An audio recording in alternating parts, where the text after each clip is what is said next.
Sebelumnya mari kita berdoa. Terima kasih kami buka hati dan pikiran kami untuk kebenaran firman-Mu. Urapi hamba-Mu, urapi sidang jemaat-Mu Tuhan. Urapi juga mereka yang ada di luar sana yang akan mendengarkan firman Allah. Tuhan memberkati kami semuanya sehingga kami boleh mengerti dan dapat mengaplikasikan kebenaran ini dalam kehidupan kami sehari-hari. Terima kasih sehingga kami telah mempersiapkan diri kami dengan kami mendengarkan firman Allah ini. Di dalam nama Yesus kami bersyukur dan berdoa. Haleluya. Amin. Saya menyapa kita yang ada semuanya. Kiranya damai sejahtera Allah yang melampaui segala akal dan terus akan menyatakan kasih-Nya akan menyertai kita. Dan selamat pagi, selamat kita beribadah. Dan saya juga mau menyapa yang ada di luar sana. Salam Indonesia, salam Nusantara dari Sabang sampai Merauke, dari Miangas sampai Pulau Rote. Jangan katakan bahwa Yesus itu bukan Tuhan. Jangan katakan pula bahwa Yesus itu bukan juru selamat. Di luar sana ada banyak orang yang menyangkal tentang nama Yesus. Tapi bagi kita yang percaya kepada Dia, kita akan diselamatkan. Akan ada satu kali jeritan yang tidak terkatakan bagi mereka yang menolak nama Yesus. Tapi akan ada satu kali kebahagiaan yang tidak akan terlukiskan dengan kata-kata. Jadi memilih tangisan, memilih sukacita, itu tergantung kepada setiap pribadi. Tapi sebagai hamba Allah, saya mau katakan, pilih sukacita pada akhirnya. Dan puji nama Tuhan, kita akan melihat dalam Yakobus 1 ayat 12 sampai dengan ayat yang ke-18. Demikian firman Allah, saya akan bacakan bagi kita semuanya.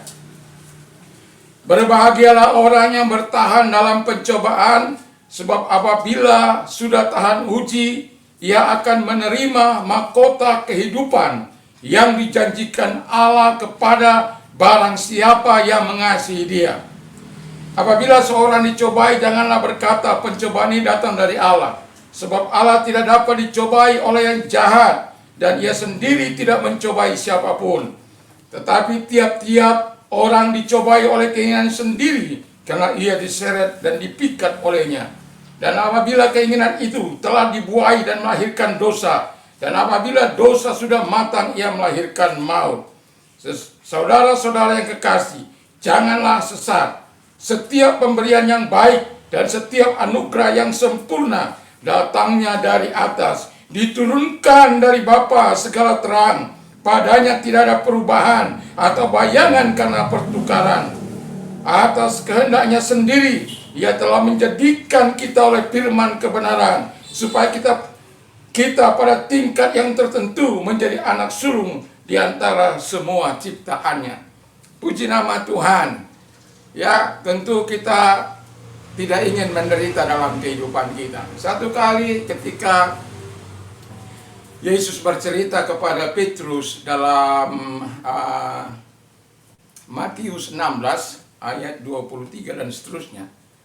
Dia bercerita di situ bahwa dia akan mengalami penderitaan, akan diserahkan oleh tua-tua, dianiaya dan lain sebagainya.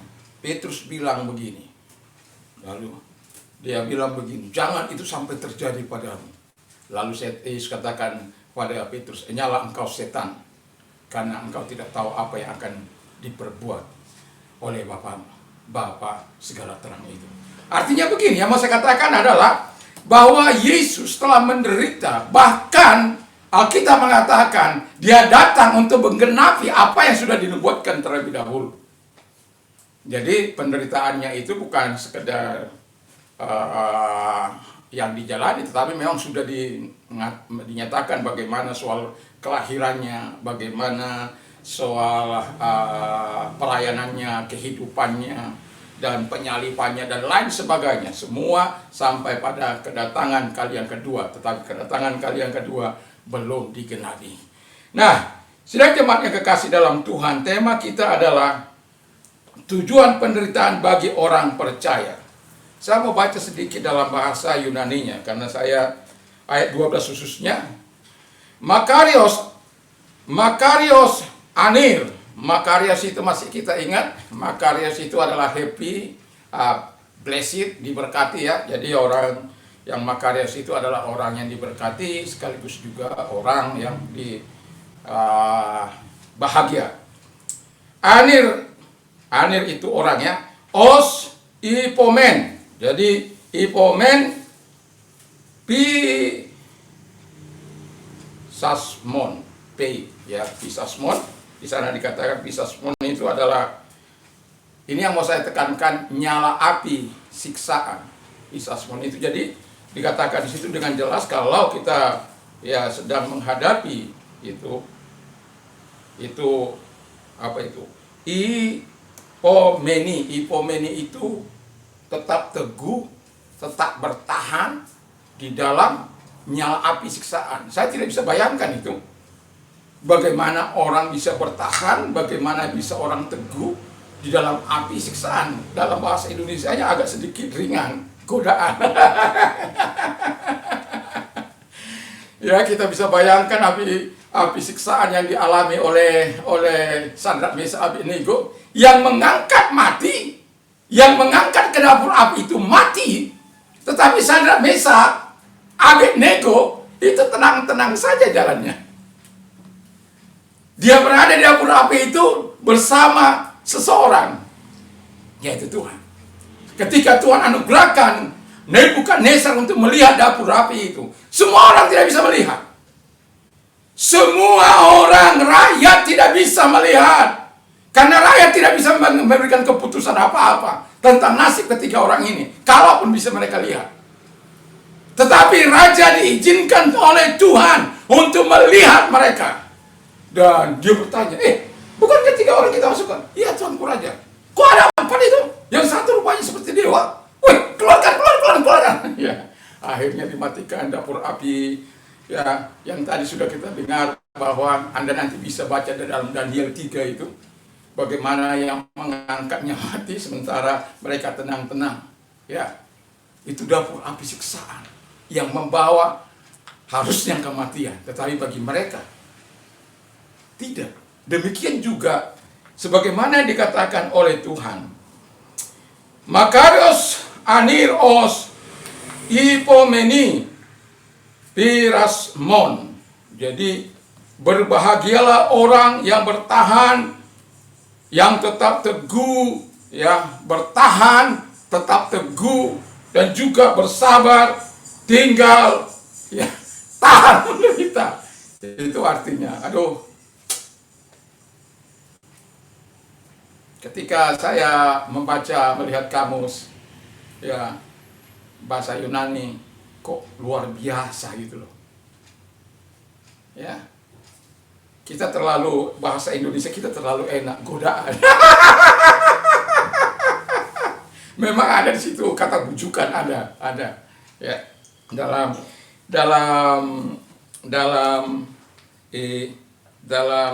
pirasmon itu ada satu kata yang berarti godaan atau bujukan. Tetapi yang diambil adalah kata godaan atau bujukan. Tetapi kalau kita melihat inti, kalau nyala api siksaan memang sangat mengerikan itu. Seperti zaman gereja mula-mula saja. Tapi saya mau katakan kepada kita, supaya kita tidak kehilangan inti iman kita kepada Tuhan. Jadi, tentu sebagaimana saya katakan tadi bahwa ada tujuan penderitaan bagi orang-orang percaya. Dan Alkitab sudah mencatat ada tujuannya. Alkitab menjawab apa sih tujuannya ketika kita mengalami penderitaan, ketika kita mengalami api penyiksaan itu. Bukan hanya sekedar godaan. Tapi kalau Tuhan izinkan kita menghadapi nyala api siksaan seperti yang dialami oleh gereja mula-mula, bagaimana sikap iman kita? Bagaimana? Karena jelas kita sudah melihat bagaimana, saya katakan minggu kemarin, bagaimana tripsis itu dialami oleh anak-anak Tuhan. Penganiayaan, penderitaan, kesukaran, kesengsaraan, tribulation. Wow, itu sangat tidak menyukakan. diokmosi itu, bagaimana penganiayaan terjadi, dan itu sangat tidak menyenangkan. Belum lagi limosnya, belum lagi kelaparannya, belum lagi mahirenya. Ya bisa-bisa pedang itu, ya itu saya sudah berbicara minggu yang lalu. Kalau mau lihat bisa ya, di khotbah minggu yang lalu. Nah, jadi terus kemudian dikatakan di situ otidokimos,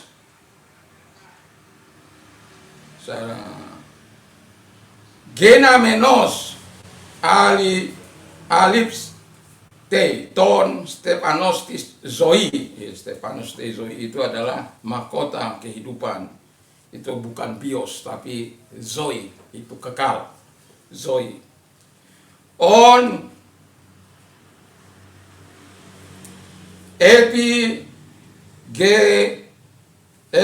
epigilato, ya, karena ada di situ gamma-gamma. Itu kalau dalam yang bahasa bacaan ancient Greek itu maka dibaca 1G itu menjadi N. Tapi kalau gamma-gamma dalam modern Greek itu dibaca G saja, 1G. Nah, jadi tis agapon, agaposin, abton, bagi mereka-mereka yang mengasihi Tuhan. Jadi dokimos itu adalah orang yang bertahan di dalam tadi ya, pencobaan yang berat, ujian yang berat. Jadi bertahan dalam ujian yang berat, bertahan dalam pencobaan yang berat, dan dia harus bisa buktikan imannya kepada Tuhan. Dan ini memang tidak gampang. Nah, jadi kita bisa melihat bahwa pertama yang dikatakan oleh Alkitab, penderitaan adalah bagian yang tak terpisahkan dalam kehidupan orang-orang beriman, orang-orang percaya, orang-orang Kristen. Ya. Itu adalah nggak mungkin kita akan dapat menghindarinya itu. Nggak mungkin. Karena apa? Yesus saja datang sudah pasti menuju pada penderitaan itu. Dan orang katakan gini, ini gila ini Tuhan ini. Masa Tuhan mau merencanakan penderitaan bagi orang-orangnya? Masa kan Tuhan merencanakan? Tuhan yang bagaimana ini? Tuhan kita itu bukan menawarkan seks, di sorga ada seks, di sorga ada minuman-minuman yang enak. Nggak ada itu. Nggak ada ya. Di sorga itu tempatnya memuji dan menyembah Tuhan. Sorga itu tempat kemuliaan Allah. Tidak ada berbau daging di situ. Tidak ada berbau dunia di situ.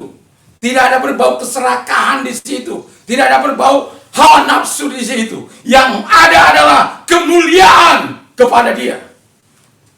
Itu sebabnya saya katakan bahwa penderitaan itu bukanlah menjadi sebuah hal yang sangat menyiksa kehidupan kita sebagai orang percaya. Jadi kalau Tuhan Yesus sudah mengalaminya, kita sebagai orang percaya harus juga belum saya pitch lagi. Ini ada Haleluya. Ya, kadang-kadang begitulah kalau sudah tidak ingat. Ya, puji nama Tuhan. Jadi dan setiap orang percaya harus mengalaminya. Kalau Yesus mengalami, kita tidak lebih dari guru. Ya, kalau guru mengalami, kita pasti mengalami. Walaupun tidak sama. Tetapi setiap penderitaan kita yang kita alami punya tujuan masing-masing. Seperti kami alami itu masa-masa yang sangat sulit, ya. Ya, kalau bukan karena Tuhan, kita mungkin menyerah ketika peristiwa 171. Itu bukan sesuatu yang gampang. Belum lagi perekonomian yang tersendat dan lain sebagainya. Dan belum lagi masalah-masalah lain, ya. Ya, untungnya sebelumnya Allah sudah menyatakan berkat Allah. Tapi itu membuat kita kadang-kala berpikir bahwa kenapa harus ada penderitaan? Karena kami hanya keluar baju di badan. Dan saya berkata bahwa apapun yang Tuhan lakukan, dia satu hal yang tidak bisa diambil daripada saya adalah Yesus. Tapi itu sangat panjang prosesnya. Sangat panjang. Ya. Yang dimana kita mengalami masa-masa sulit. Jemaat pada pindah kemana-mana. Ada yang ke Batam, ada yang ke Sumatera, ada yang ke Jawa, ada yang ke gereja lain. Masa yang sulit. Orang katakan, pindah saja dari situ. Saya siap memberikan uang kontrak. Jangan gara-gara kamu nanti gereja. Jadi kita dipersalahkan, bukannya didukung, kita yang dipersalahkan. Tapi itu semua kita bawa kembali kepada Tuhan. Saya mau bilang begini. Ketika masa-masa sulit itu, masa nyala api siksaan itu saya alami, saya hanya bisa menyerahkan diri kepada Tuhan. Sampai saya berkata, apakah ini tempat pelayanan saya? Kadang begitu juga gitu. Apakah Tuhan izinkan ini terus begini? Tapi satu hal yang Tuhan mau katakan pada saya, tetap setia. Makanya saya bisa bertahan di mana masa-masa sulit. Setia, setialah, setialah sampai mati. Seperti Tuhan Yesus, setialah sampai mati. Apakah balasanmu untuk kasih setianya? Setia, setialah, setialah sampai mati. Jadi penderitaan bagi orang percaya tidak mungkin terpisahkan. Ketika kita mengalami, mari kita tetap setia kepada Tuhan. Kalau Yesus Guru Agung kita mengalami, kita juga akan mengalami masa-masa yang sulit tersebut. Lalu kemudian yang kedua, kata firman Allah, Alkitab berkata bahwa penderitaan harus dihadapi, ya. Jadi bukan dijauhkan, bukan dihindari. Nah, sebelum kita sampai dihadapi orang-orang percaya, sebelum kita sampai ke situ, saya mau katakan dalam firman Allah ada penderitaan itu kita alami karena kebenaran. Dalam Matius 5 ayat yang ke-10 di sana dikatakan makari, masih ingat makari ya. Makari, di sana dikatakan berbahagialah orang yang dianiaya oleh karena kebenaran. Karena merekalah yang mempunyai kerajaan Allah. Haleluya. Jadi itu sebabnya pentingnya kita mengingat firman Allah supaya apa? Itu kelak akan menjadi penguat dalam kehidupan kita. Jadi berbahagialah orang yang dianiaya oleh karena kebenaran. Kok berbahagia udah dianiaya? Gendeng kamu Simon, gendeng Pak Pendeta ini. Masa dibilang berbahagia?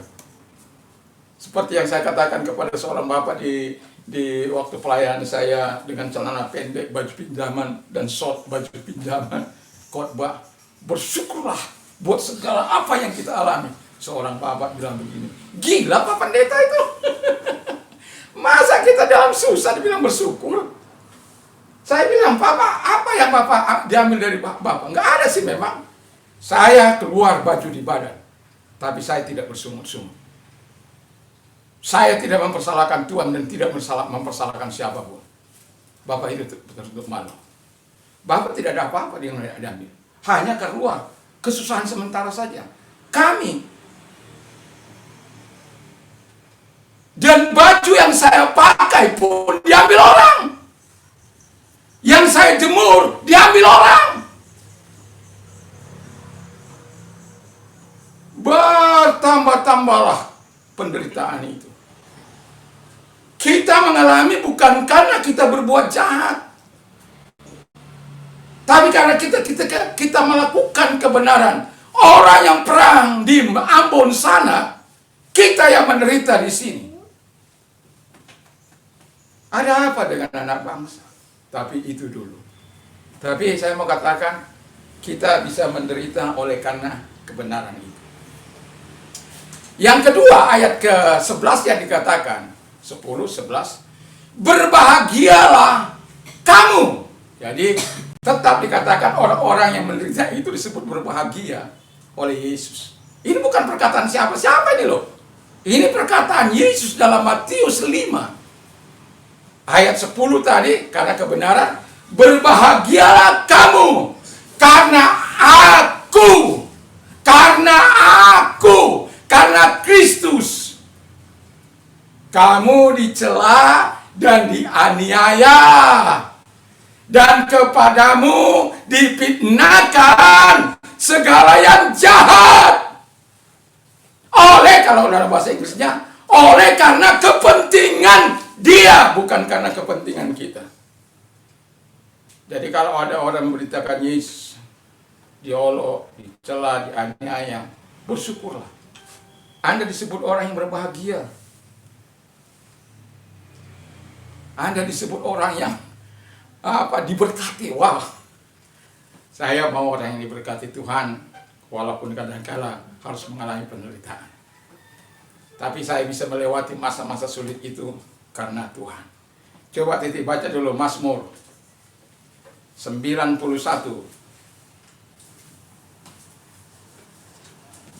ayat 15. Jadi ingat ini, firman Allah ini. Saya tahu sih bunyinya, tapi supaya anak saya membaca.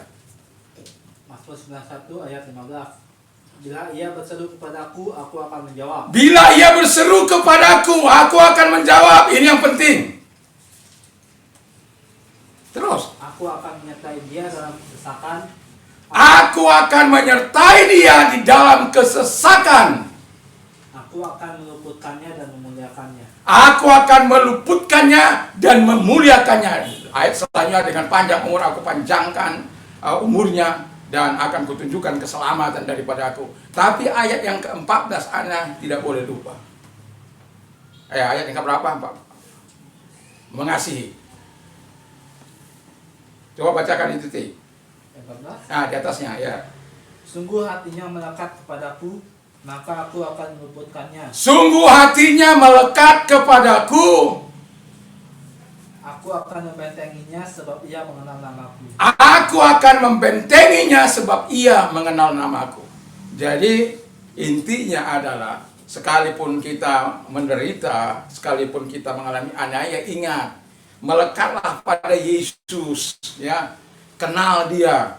Dia adalah Allah yang maha kuasa. Dia adalah Allah yang omnipotent, dia adalah Allah yang maha kekal, maha kuasa, omnipotent, omnipresent, Allah yang maha hadir.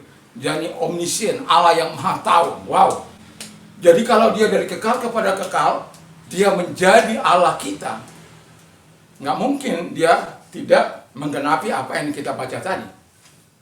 Dia ketika kita berseru, Tuhan menjawab, dan kalaupun dia belum menjawab, dia katakan, aku menyertai dia di dalam kesesakannya, di dalam penderitaannya. Yang jelas aku akan melepaskan dia. Ada memang proses yang harus dialami. Ada memang proses yang mungkin ada yang singkat, ada yang menengah, ada yang panjang. Tapi saatnya ada memang proses. Tapi janji Tuhan, dia akan melepaskan. Dan bahkan ayat ini mengatakan, aku akan memuliakan dia. Jadi hanya ayat ini yang mengatakan ketika kita melewati masa yang sulit itu, Allah akan memuliakan kita. Memang gak gampang. Berserulah kepadaku pada waktu kesesakan, aku akan meluputkan engkau, dan engkau akan memuliakan aku. Kita yang memuliakan Allah. Tapi dalam kasus ini, Allah yang memuliakan kita. Jadi kalau Anda menderita, ya terima kasihlah.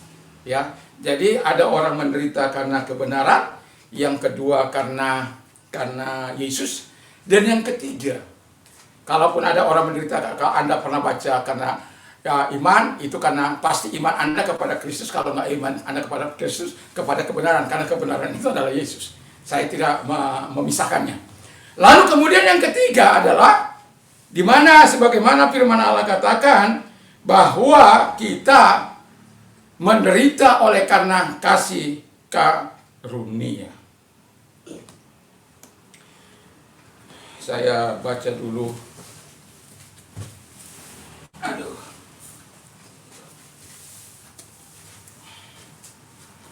Baca dulu Titi.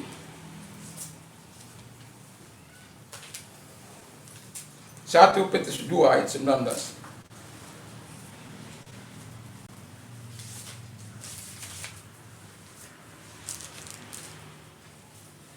1 Petrus 2 ayat ke-19. 1 Petrus 2 ayat 19. Sebab adalah kasih karunia jika seorang karena sadar akan kehendak Allah menanggung penderitaan yang tidak harus ia tanggung. Iya, karena kasih karunia secara sadar kita harus menanggung yang seharusnya tidak tanggung. Jadi Anda bisa melihat apakah ini karena kebenaran, apakah ini karena Kristus, apakah ini karena kasih karunia. Ketika kita mengalami itu karena kasih karunia, kita mengalami karena Yesus, karena kebenaran, berbahagialah Anda, makarilah Anda, diberkatilah Anda. Ya, jadi memang ada tujuan daripada penderitaan itu. Lalu yang kedua dikatakan, penderitaan itu ada dua harus yang kita alami tadi dalam satu karena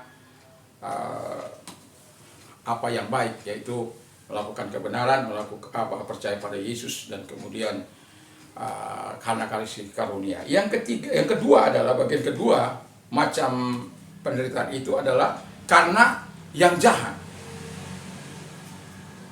Jadi kalau Anda baca dalam 1 Petrus tadi, 1 Petrus 2 tadi, Anda 18 sampai 25 kalau saya nggak salah, ya. Anda akan menemukan bahwa ketika orang itu melakukan karena kejahatan, dia harus malu. Jadi ada karena penderitaan itu karena kejahatan. Ya, kalau kejahatan itu sudah membuah di dalam hidup kita, kita tidak bertobat. Bukan hanya di bumi ini kita mengalami penderitaan, kita juga akan mengalami penderitaan di sorga, bukan di sorga, di alam hell itu, di neraka itu. Jadi yang mau saya katakan, orang bisa menderita karena kebaikan, orang bisa menderita karena kejahatan. Jadi kalau karena kejahatan, itu karena kita memang melakukan yang jahat. Yang kedua itu juga karena melampiaskan keinginan.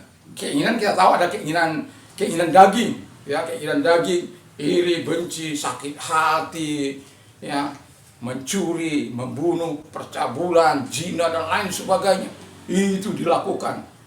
Banyak sekali orang melampiaskan, ya, tempat-tempat yang begitu dipertahankan.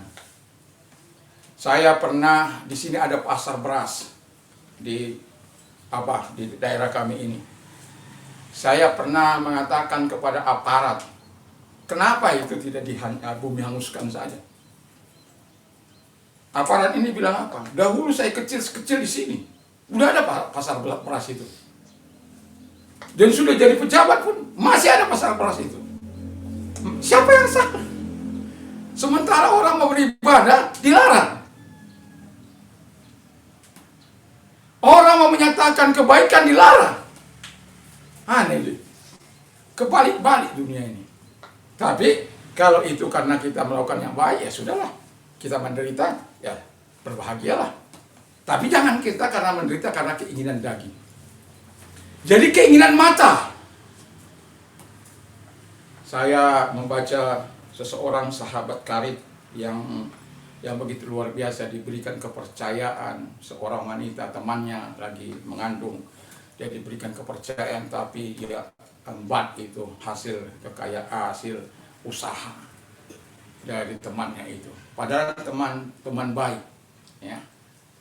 Jadi kalau orang tanpa Kristus, kalau sudah melihat dia memiliki keinginan mata, dia tas-tasnya itu yang branded, dia beli baju-bajunya yang branded dan pleasure sana sini, tetapi bukan memakai uangnya. Apa itu namanya? Flexingnya. Flexing dengan uangnya sendiri sih nggak apa-apa. Flexing dengan uangnya sendiri saja orang jadi masalah. Nggak usah lah ya, nggak usah yang seperti itu. Karena keinginan mata, juga karena keangkuhan hidup. itu bisa membawa penderitaan. Jadi kalau itu membawa penderitaan bagi kita, nggak usah dilakukan. Buang itu dari hidup kita. Jauhkan itu dari hidup kita. Sehingga kita bisa melihat, oh kalaupun saya mengalami penderitaan hanya karena 3 hal ini saja saya mau. Yaitu karena kebenaran, karena Yesus, karena kasih karunia. Lain itu saya nggak mau. Harus ada tekad kita yang bulat. Walaupun ada nyala api siksaan itu. Ada nyala yang disebut pirasmos itu. Nyala api siksaan yang begitu luar biasa. Tidak apa-apa. Tapi ketahuilah sebagaimana firman Allah, Allah nggak akan biarkan Anda berjalan sendiri. Allah akan senantiasa menyertai walaupun kadang-kala suara iblis itu lebih kuat akan bersuara ketika kita saat seperti itu. Tapi saya mau katakan, ketika saat seperti itu, seharusnya kita semakin kencang untuk berdoa, untuk menyerahkan diri kepada Tuhan.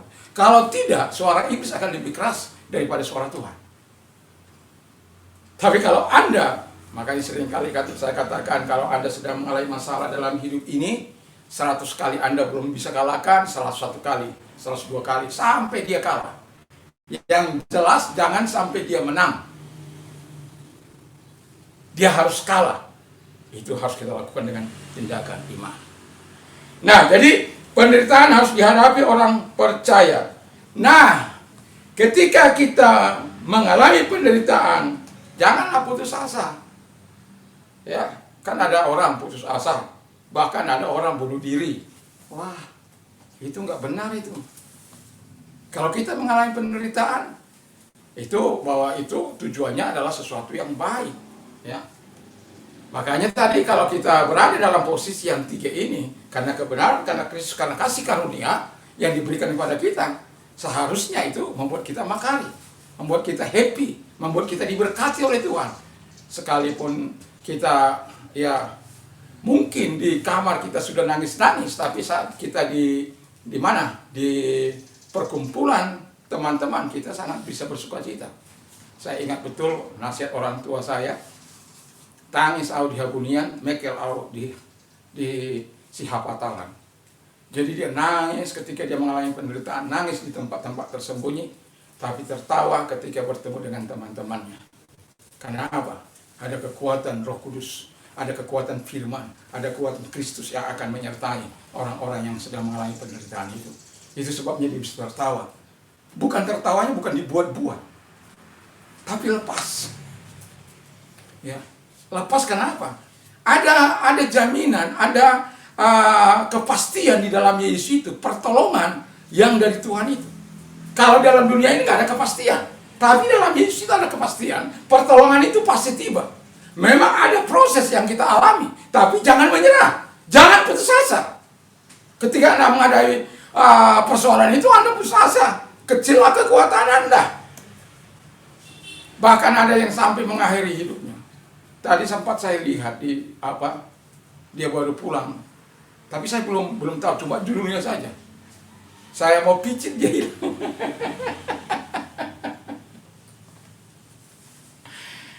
Jadi seorang ibu yang baru pulang dari Hong Kong dibunuh oleh anaknya. Ini manusia atau apa ini? Mungkin dia berpikir mamanya banyak bawa uang. Tapi kan orang yang bekerja itu udah tahu bagaimana beratnya. Tentu dia apakan? Anaknya bunuh. Aduh, dunia. Setan. Mau bersenang-senang, tak mau kerja. Ya, jangan kita seperti itu sebagai orang-orang yang percaya kepada Tuhan Yesus Kristus. Jadi, kita harus jangan menyerah, jangan putus asa, dan jangan pula menghindar. Yesus pernah berkata begini, Tuhan, Bapa, kalau boleh cawan ini lalu. Tapi ingat, ya, kalau boleh cawan penderitaan ini boleh lalu. Berat itu menanggung dosa manusia, seluruh manusia. Tapi jangan kehendakku yang jadi, tapi kehendakmu lah yang jadi. Jadi kalau kita sedang mengalami, jangan menyerah, jangan putus asa, jangan juga menginginkan untuk menghindar. Masih ingat orang yang menginginkan menghindar dari persoalannya, dia harus bayar itu puluhan tahun. Dia harus bayar puluhan tahun. Siapa itu? Yakub. Dia mau menghindar dari Esau, dari Esau saudaranya, karena kasus mengambil berkat hak kesulungan dan menipu. Walaupun disupport ibunya. Jadi keluarga hancur lebur. Ya. Yang satu memihak yang ini, yang satu memihak itu. Tapi sebagai orang tua, kita harus bijaksana. Mari kita menempatkan siapa yang harus, kalau dua anak kita, dua-dua harus kita kasih. Nah, yang kedua kata firman Allah, tidak perlu takut. Ketika Anda menghadapi itu, tidak perlu takut. Tentu ketika saya menghadapi aparat, ya, karena memberitakan kasih karunia Allah, Tuhan kan katakan, jangan engkau takut, jangan kau pikirkan jawabannya nanti, tapi aku nanti akan memberikan jawabannya.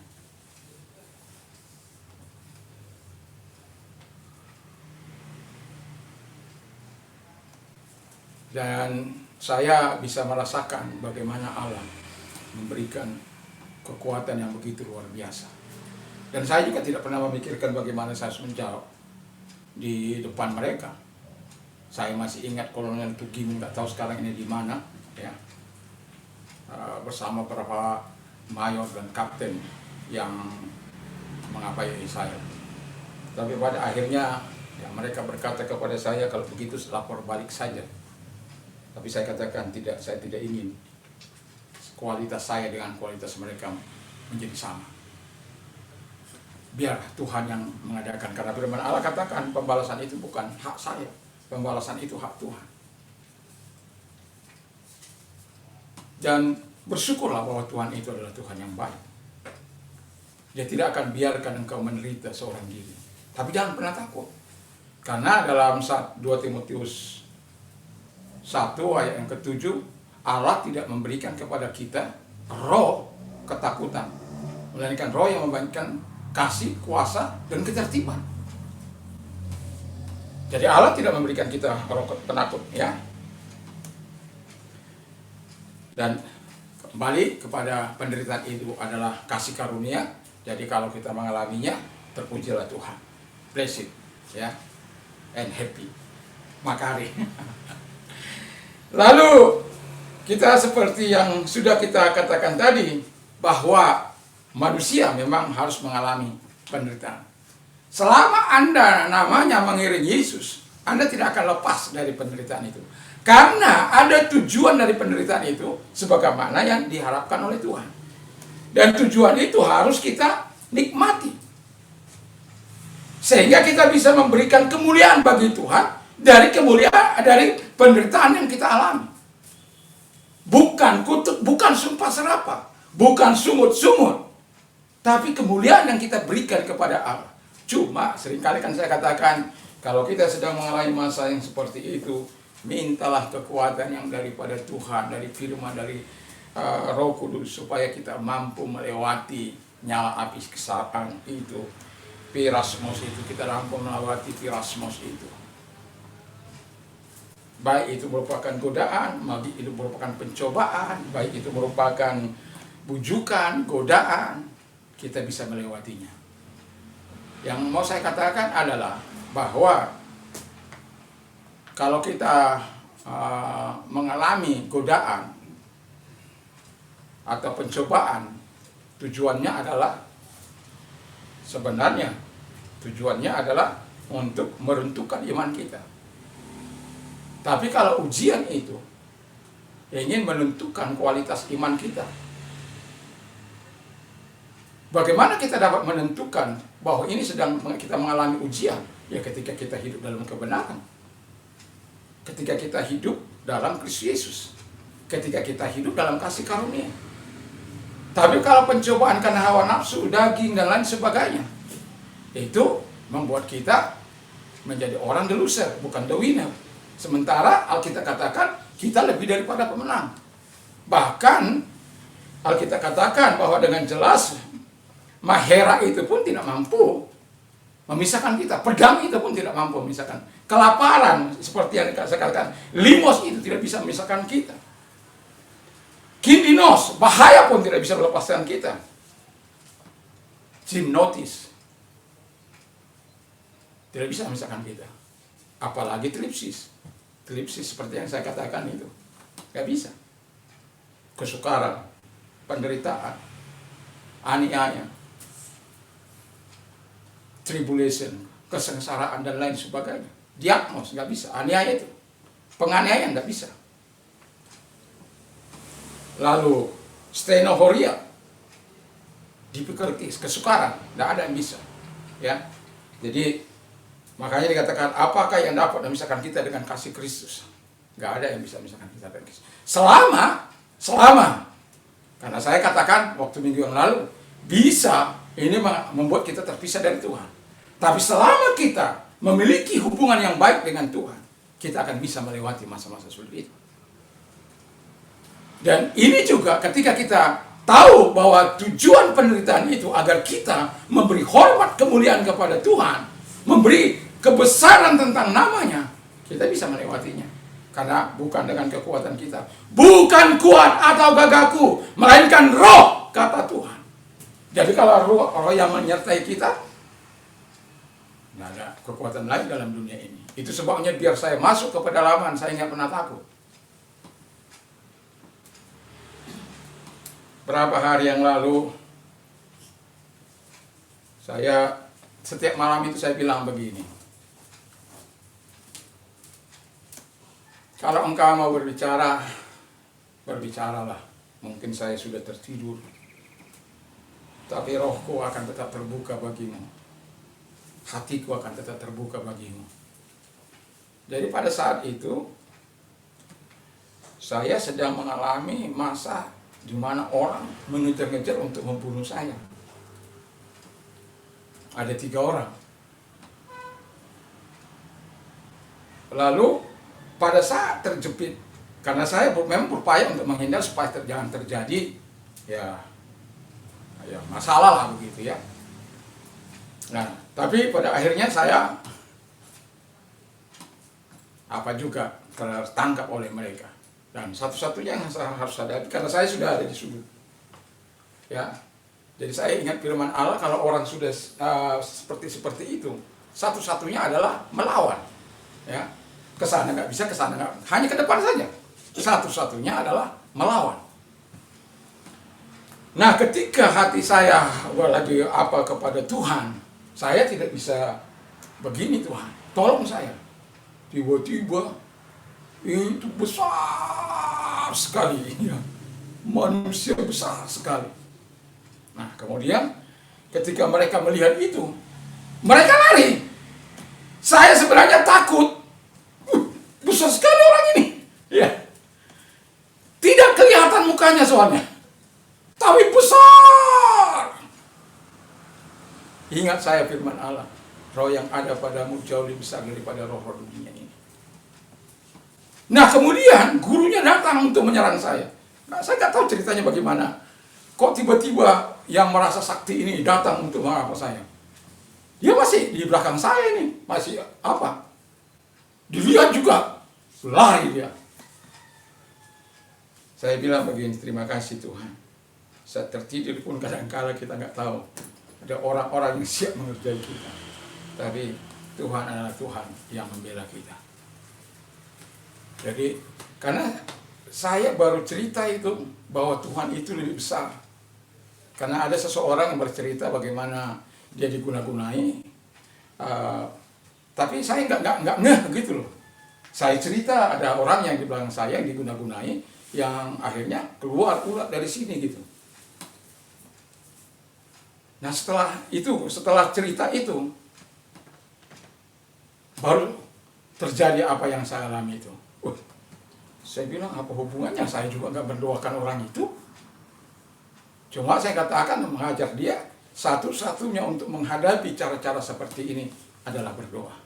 Tidak ada kekuatan kita untuk melawan apapun, terkecuali bersama dengan Tuhan. Hanya itu kekuatan orang percaya.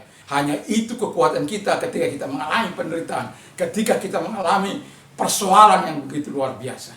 Hanya Tuhan.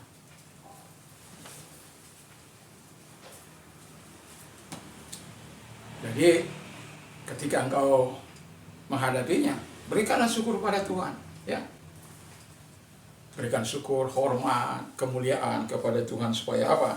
Kita sungguh-sungguh sebagai orang yang menderita, bahwa kita mampu melewatinya bersama dengan Tuhan, mampu melewati masa-masa yang sulit itu, dan tetap tabah, tetap sabar. Nggak bisa, kenapa ini? Saya udah setia sama Tuhan, udah berdoa sama Tuhan, tetapi kenapa Tuhan kesulitan? Ada orang yang sampai hari ini merasa sakit hati dengan Tuhan. Ada. Sampai hari ini. Walaupun saya sudah berulang-ulang mengatakan kasih karunia itu sangat limpah, tapi dia nggak bisa terima. Karena Tuhan mengambil orang tuanya di masa dia merasakan memerlukannya. Ada.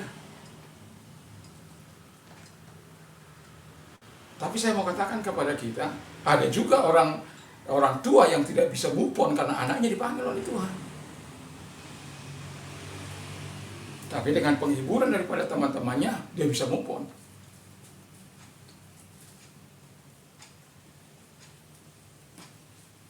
Itu bagi dia, anak yang kau kasih, kenapa Tuhan ambil? Kenapa enggak saya saja gitu?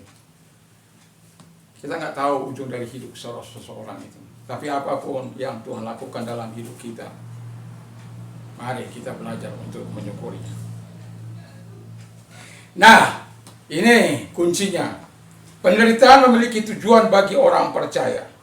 Ya. Jadi, kalau kita mengatakan apa tujuan daripada penderitaan itu, tadi sudah saya singgung, ada namanya memberikan kemuliaan, kejayaan kepada Tuhan, kebesaran bagi nama Tuhan. Tetapi Alkitab juga mengatakan bahwa itu adalah sebagai ujian iman kita. Kalau orang mau naik kelas, dia harus ujian. Kalau kita mau naik iman kita harus ujian. Ujian seorang itu berbeda. Bagaimana si Yusuf mengalami proses yang begitu panjang, 13 tahun. Dia disakiti oleh saudaranya, dibuang ke dalam sumur, lalu dijual, lalu kemudian dijual lagi, dan tinggal di rumah Potifar, istrinya berkeinginan, dimasukkan dalam penjara. Di penjara dia menyelesaikan kasus, dan dia minta tolong supaya dia dibebaskan, tapi tidak. Dan pada akhirnya kejadian yang tidak bisa dijawab oleh ahli-ahli, pada akhirnya bisa dijawab oleh Yusuf.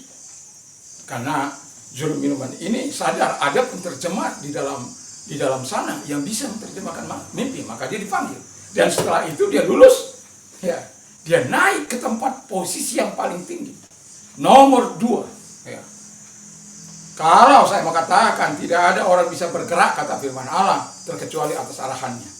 Kelebihan daripada Firaun itu hanyalah tahtanya. Tapi tidak ada akan orang bergerak tanpa perintah daripada ini si Yusuf. Begitu luar biasanya pengaruhnya.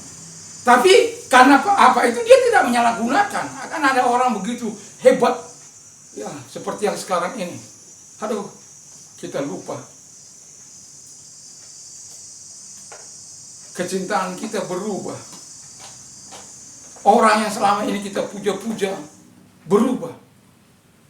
Di tahun akhir-akhir pemerintahannya. Tapi kita sebagai orang percaya, kita tidak boleh kecewa. Kita doakan saja supaya beliau insaf dan sadar.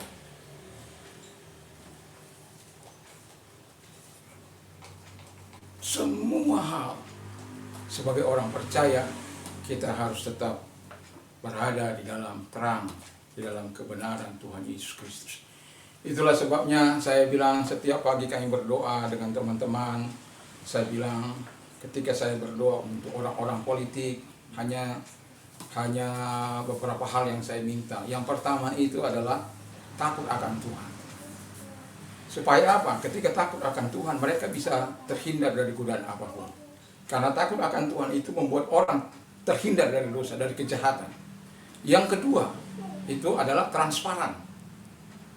Nah, itu sama dengan keterbukaan, kejujuran. Dia harus jujur. Yang ketiga adalah,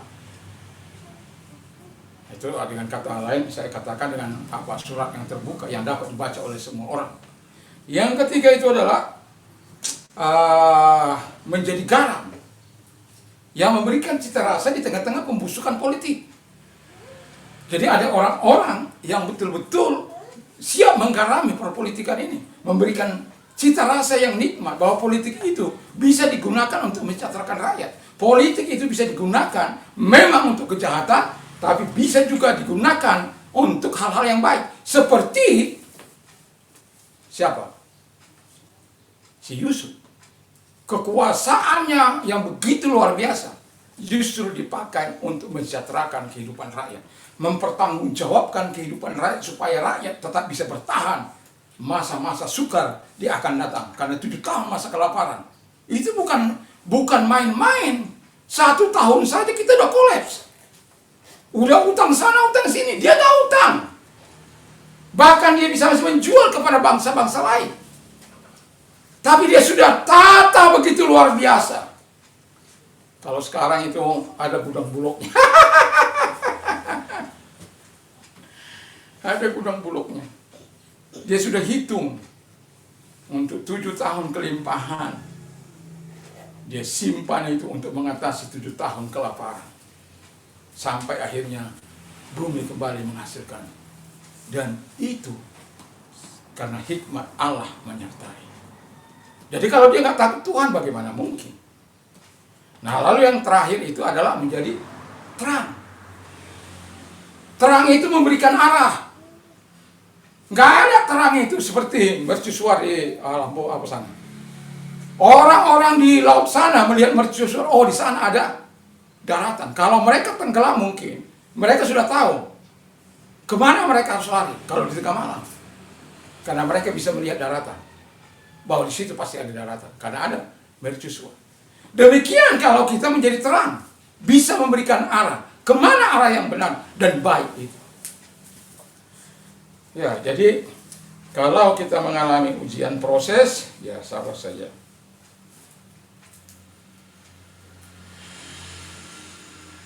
Dan juga dikatakan yang kedua sebagai tanda dimulainya penghakiman terakhir. Ya, nanti pada akhir masa-masa penderitaan akhir, nah, tapi itu masih panjang lah, saya tidak panjang lebar di situ.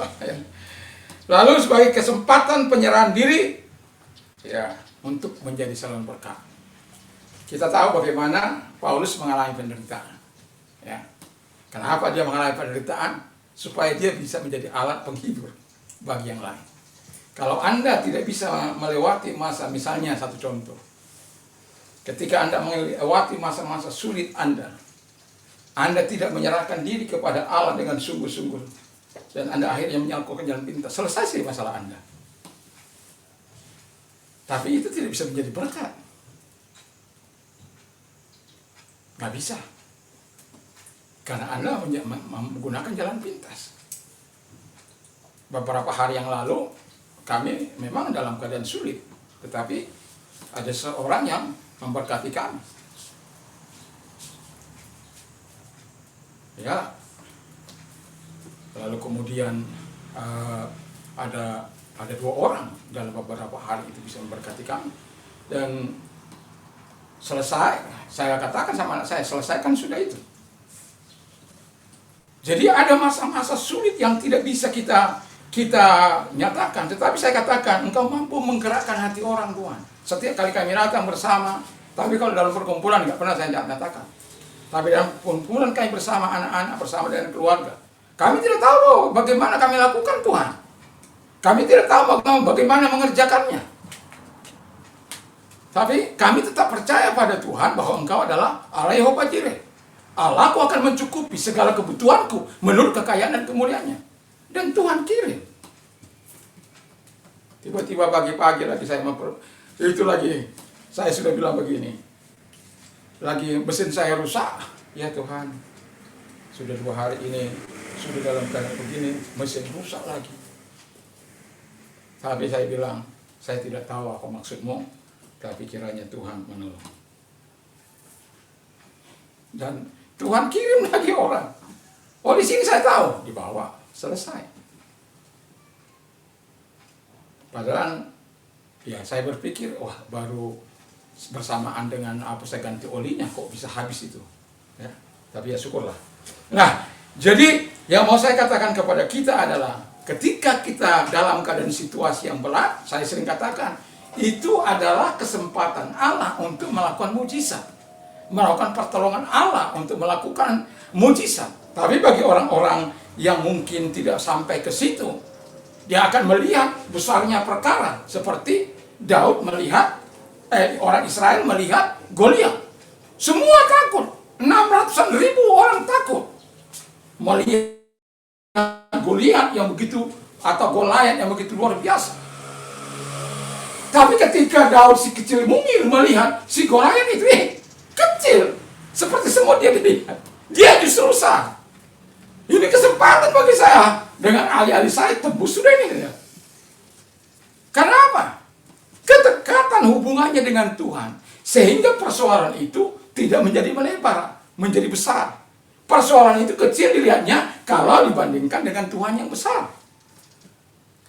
Itu sebabnya apa saja yang kamu lakukan, lakukanlah untuk kemuliaan Allah. Dalam 1 Korintus 10 ayat yang ke-31. Untuk kemuliaan Allah. Ketika engkau menderita, lakukan untuk kemuliaan Allah. Sehingga bisa melalui itu Anda menjadi berkat. Menjadi saluran berkat setidak-tidaknya dalam kebenaran dan terang firman Allah. Bukan untuk membunuh Anda. Penderitaan itu bukan.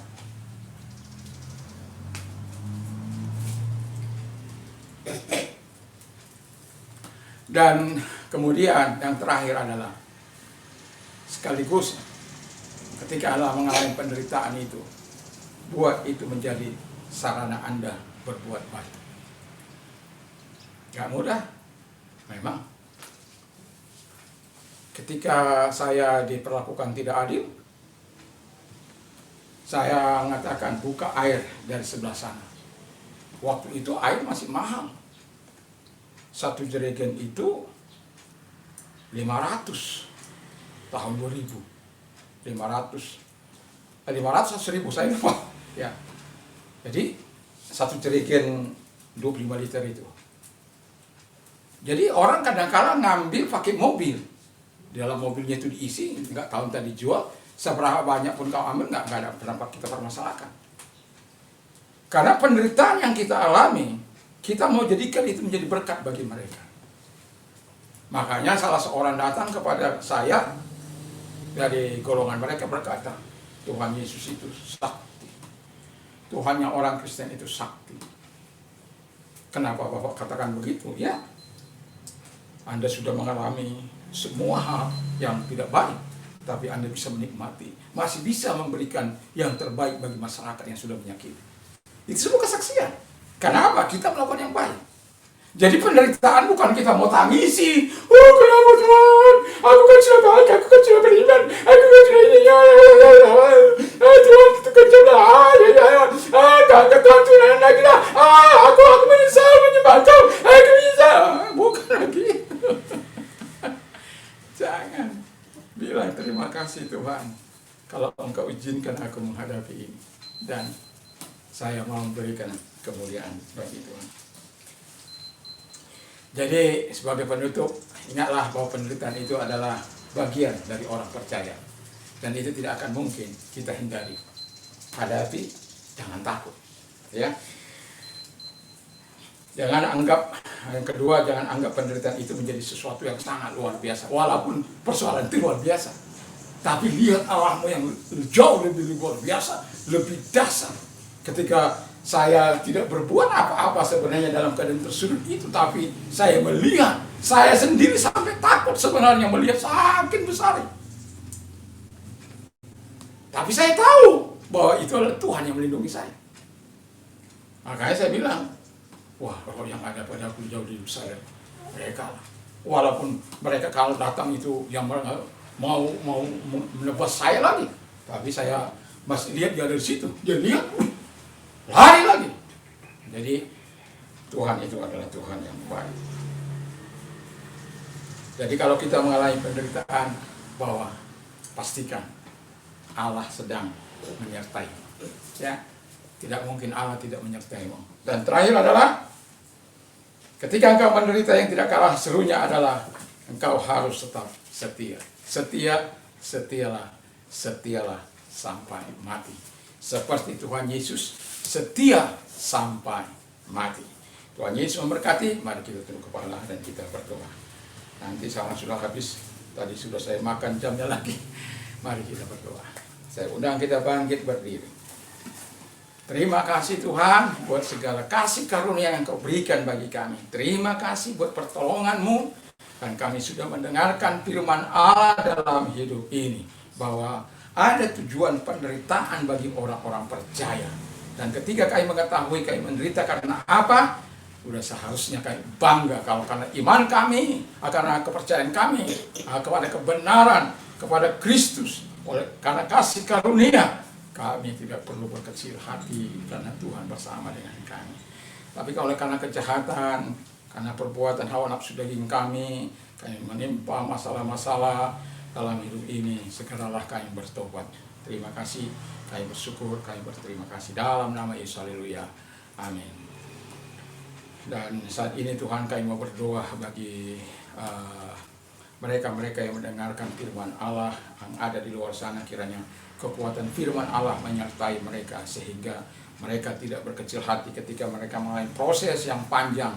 Mungkin mereka akan mengalami apa yang dikatakan nyala api siksaan itu dalam kehidupan mereka, di mana pirasmusnya Tuhan itu ada atau api nyala siksaan itu mereka alami. Tapi mereka tidak perlu berkecil hati, karena kami tahu Tuhan akan mampukan orang-orang yang bertahan, orang-orang yang berada iman teguh. Tuhan, Engkau mengatakan akan Engkau anugerahi mahkota kehidupan. Terima kasih. Kami bersyukur, kami berterima kasih kepada Tuhan. Karena pada akhirnya mahkota itu pasti diterima oleh setiap orang yang setia sampai mati. Terima kasih Bapa di surga, terima kasih. Kami sungguh bersyukur kalau ada mereka di antara mereka yang sakit, mari Engkau ulurkan tangan-Mu, sembuhkan mereka. Kalau ada di antara Anda yang menerima Yesus sebagai Tuhan dan Juru Selamat, mari ikuti doa saya. Tuhan Yesus, saya sadar saya orang berdosa. Saya mengakui segala dosa dan kejahatan saya.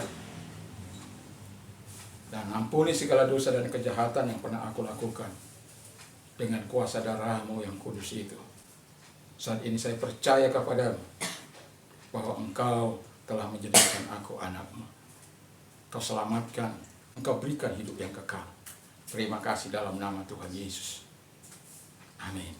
Terima kasih juga kepada Engkau Tuhan, bagi mereka-mereka yang orang-orang muda, kami doakan supaya mereka adalah orang-orang muda yang tangguh, yang kuat, yang cakap dalam menghadapi persoalan mereka. Mereka kreatif, orang-orang muda kreatif yang betul-betul tidak menyusahkan keluarga, tetapi sungguh-sungguh dapat menjadi terang dan berkat, yang bisa menjadi alat Tuhan dimanapun mereka berada. Baik di tengah-tengah keluarga mereka, baik di tengah-tengah masyarakat, dimanapun ada tempat pekerjaan mereka, Tuhan menolong mereka. Terima kasih, sehingga mereka menunjukkan jati diri mereka sebagai orang-orang percaya, orang yang takut akan Tuhan, yang terbuka, yang senantiasa dapat menjadi garam Tuhan, menjadi terang Tuhan. Terima kasih, kami sungguh bersyukur, kami berterima kasih kepada Bapa di surga. Terpujilah Engkau. Pemimpin bangsa dan negara kami doakan. Kami tak berdoa supaya, oh Tuhan, Presiden kami dapat berhati bijaksana dalam menyikapi saat ini pertarungan politik pemilihan presiden dan wakil presiden. Jauhkan daripadanya, karena ada anaknya yang ikut Tuhan Bapa di surga, sehingga jauhkan daripadanya dengan bertindak berat sebelah, dan karena itu akan bisa berakhir fatal bagi bangsa ini ketika dia melakukan berat sebelah Bapa di surga. Dan kami berdoa supaya Tuhan menolong, sehingga nantinya para anggota DPR membuat undang-undang di mana ketika presiden menjabat anaknya tidak diperbolehkan mengikuti dalam pertarungan, apalagi pertarungan wakil ataupun pemimpin daerah lainnya. Cukup ketika orang tuanya telah selesai menyelesaikan supaya semua berjalan dalam fair play Bapa di surga. Terima kasih, kami sungguh bersyukur, kami berterima kasih kepadamu karena kami tahu Tuhan akibat daripada benturan-benturan yang terjadi di tengah-tengah masyarakat. Karena kami sudah merasakan akibat dari benturan-benturan daripada masyarakat, kami sebagai orang-orang percaya yang menjadi korban. Terima kasih, kami sungguh bersyukur, kami nikmati. Itulah sebabnya kami terus mau berdoa bagi bangsa ini, supaya bangsa ini tetap dalam anugerah-Mu, tetap dalam lindungan-Mu. Damai sejahtera yang melampaui segala akal akan mengalir hati dan pikiran kami, segala pekerjaan sejahtera. Karena perjuangan kami bukan melawan darah dan daging, tapi melawan pemerintah, penguasa, penghulu-penghulu dunia dan roh jahat di udara. Dia dalam menggerakkan provokasi, dia dalam menggerakkan orang-orang yang dapat dipakai sebagai alat untuk memprovokasi. Kami patahkan, kami hancurkan dalam nama Yesus. Dan Engkau tunduk dalam otoritas ilahi. Terima kasih Bapa di surga. Kami sungguh bersyukur. Kami berterima kasih. Kalau sebentar kami kembali ke rumah kami masing-masing, tibakan kami dengan tak kurang suatu apapun. Dalam nama Yesus kami bersyukur dan berdoa. Haleluya. Sekarang pulanglah dengan membawa damai sejahtera daripada Tuhan Yesus Kristus, kecintaan Bapa dalam surga, persekutuan kuat kuasa Roh Kudus menyertai mulai saat ini sampai Maranatha dalam nama Yesus. Amin.